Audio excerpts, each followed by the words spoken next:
Congressman, you brought up the power of the purse and how it lies with the House. I saw earmarks are back in style, I guess. Can you explain for the person who doesn't even understand what they are? What are earmarks?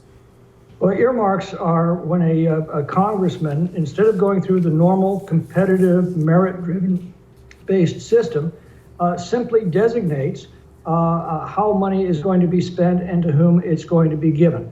This is how members of Congress fund their pet projects, lavish public funds on their key supporters. It is highly corrupting. It was the source of most of the political corruption in which Congress was embroiled in the 1990s and 2000s. When Republicans last held a majority of the House, we did away with them. And we got along just fine with the merit-based competitive system. Unfortunately, they've now been brought back, and that's going to make it much more difficult to control spending. And it's something that I hope that the Republican conference will reconsider in the coming days.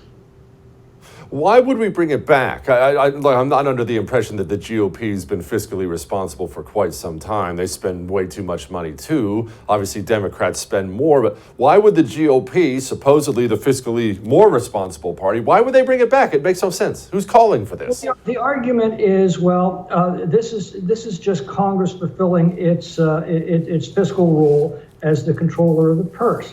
But it's been a settled principle of good governance since Magna Carta, and it's at the core of our constitutional separation of powers, that the individual that spends money, that power to spend money should be entirely separate from the power to appropriate. That's why we have our Constitution written as it is. Congress appropriates money but can't spend it. The president spends money but can't appropriate it. It's the most important anti-corruption measure we have in the Constitution, and yet earmarks short-circuit that protection and combine those two powers in the same hands.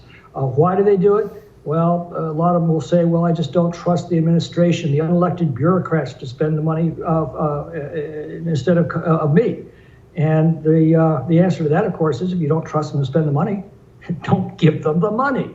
Don't miss Jesse Kelly Breaks History, Che Guevara, the latest episode of a new series available now exclusively for First TV supporters. Visit the First TV app or thefirsttv.com to subscribe and start watching today.